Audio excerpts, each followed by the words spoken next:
Hey everyone. So a couple days ago I posted on my Facebook page, kind of tongue-in-cheek, my version of the fabric mask. So this is what it looks like. This is what the directions online said to do. You can see it's not very wide. It was kind of a joke until my community let me know that it wasn't. I started hearing from people, EMS, nurses, healthcare providers, doctors, everybody that they're really needing and wanting these masks.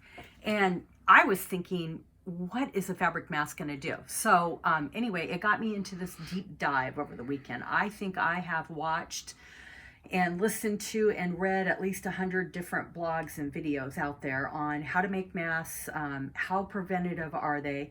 The CDC actually has some information out there as well. So basically, there's a lot of research out there. I'll let you do your own research, but these masks are desperately needed right here in our local community. And I'm hearing from people that say they're being asked, these are people that I know personally, they're being asked to reuse their masks multiple times, up to a week at a time, just putting them in Ziploc baggies.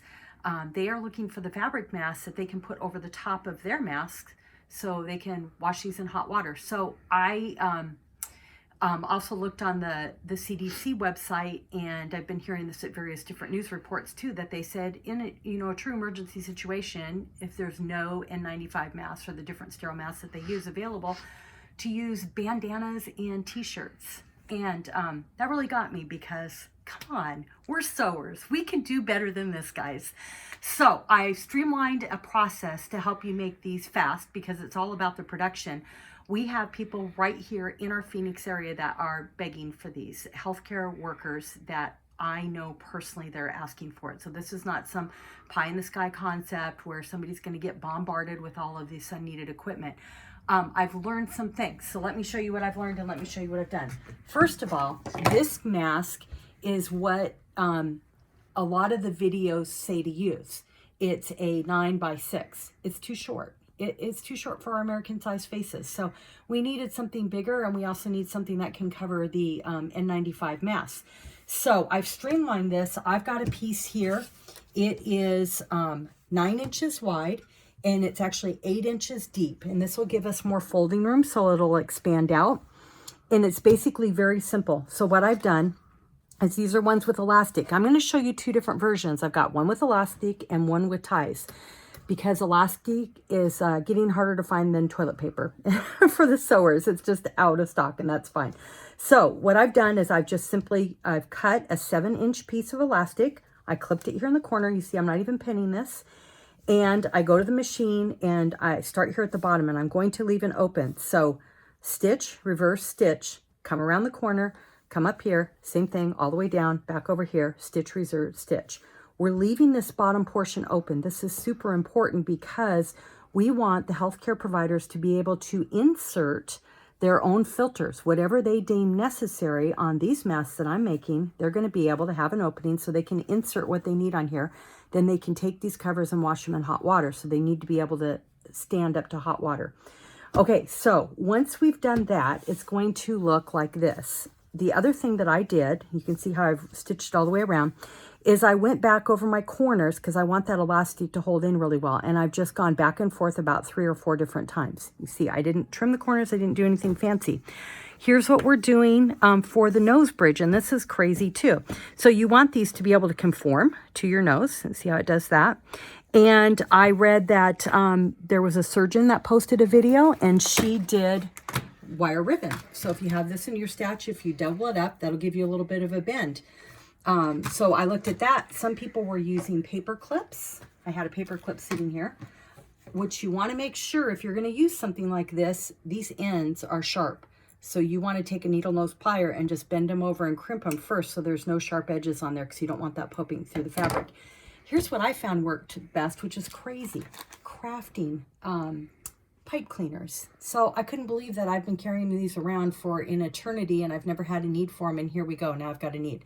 So again, what we've got on these, I've cut them into 3-inch pieces, cut them into 4-inch. These are just 6-inch pipe cleaners, so I just cut them in half. It's very sharp at the end. So again, you just want to take these pliers and just do a slight bend and then crimp it, and then that way it's nice and soft. It's not going to poke through the fabric. Then you just place this in the middle. So this is a 9-inch square. This is a 3-inch piece. So you're going to put it right there in the middle. And then I just zigzag stitch over the top of it in the seam allowance. Okay, it's very important. Just catch it there in seam allowance. It doesn't have to be perfect because we're going for production over perfection. Okay, so once you've done that, then you just reach inside, grab your elastic strings to turn it inside out. This is the simplest turning way because we've got these in all the corners. And then just give it a tug here. And you can see I'm using 100% cotton. That's very, very important because these need to stand up to high heat. They do not need to be washed in advance. If you've already washed your cotton, please just wash it again in hot water. We don't want any chemicals, fabric softeners, soap smells, anything on there.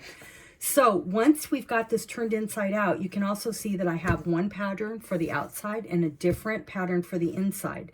And of course, these are right sides together. I failed to mention that. Make sure, this will be easy for the healthcare providers to be able to see what is the front and what is the back on that.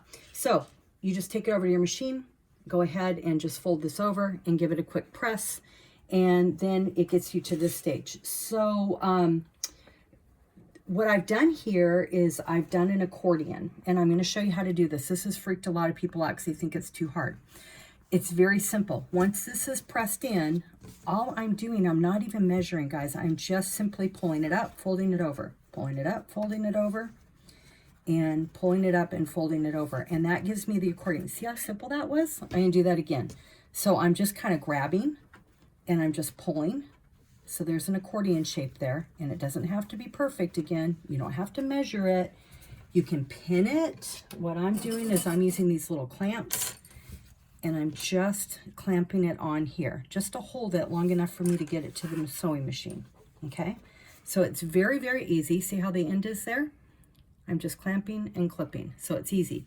Now, when I get it back to the machine, because I've got these edges folded in and pressed, I'm starting right here. I'm just sewing it very closely to the edge. All I'm doing is keeping that raw edge on the inside. If you have a serger, which I know a lot of you don't, but if you have a serger, you can serge these bottom ends here to give you a clean finish, but this will be fine. This will hold it in. So I stitch, I come to the corner, I make this a little bit bigger. Here I'm going about 1/8 of an inch because I'm just top stitching. Here I go to about 3/8 of an inch to 1/4 inch. It doesn't really matter. It's fine. Just get it in there. What I was doing is I was going forward, back, and forward again.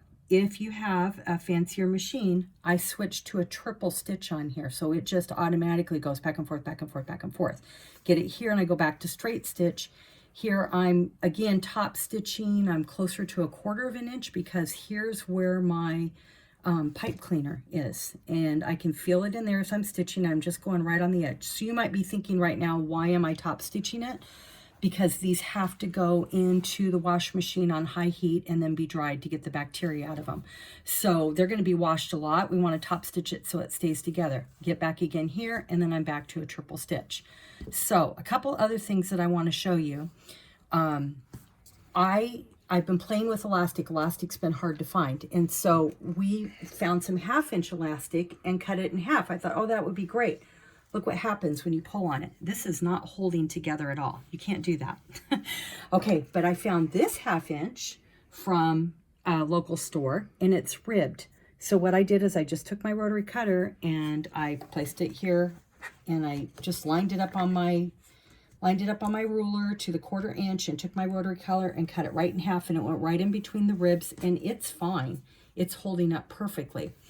So this mask that I made it with a 1/4 inch, and I accidentally used the 1/2 inch on the other side because I grabbed a piece that wasn't cut in half yet, but this is really good for demo purposes because look what happens. Okay, here's my bottom, so I can insert a filter in there if I'm a nurse. Here's my top that has my nose bend, and I put it on my face, and I've got it on here. This one fits perfectly. They're cut to the same size. That's great. This one is pulling my ear back. It's uncomfortable. It feels like I'm fighting with it. It's because it's a 1/2 inch, so don't use the 1/2 inch. Even if you got 1/8 of an inch elastic, that's fine. So what happens if you can't find elastic at all? That's a legitimate problem. Some of our nurses that are reaching out to us here are requesting that we use fabric ties. So again, we streamline the process. Now this is even easier than the elastic because when I'm sewing around here, oh, and I failed to mention this when I talked about it the first time. You start with the elastic, you get down, stop about 2 inches, then reach inside and make sure that your elastic's not bent, and just pull it over to here to the side, and then sew over it, and then go around and do the same thing over here with the second piece of elastic.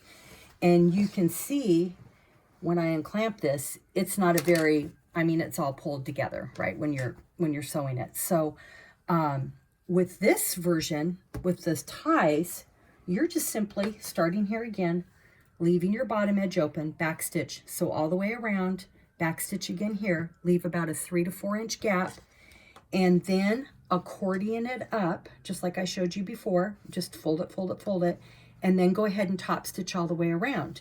So then what happens is it looks like this. Then I cut binding pieces. So I've got a 44 inch bolt of fabric, and I just cut 2 inches off. And what you do here is you fold it in half and press it, so it looks like this. And then you fold these ends in again, and then fold it over again and press it. And that's what gives you the nice tie area on here. So they're asking for at least 16 inch ties. Once you put it on, and I just kind of find the middle, and I'll tell you why kind of. It doesn't have to be precise at this point.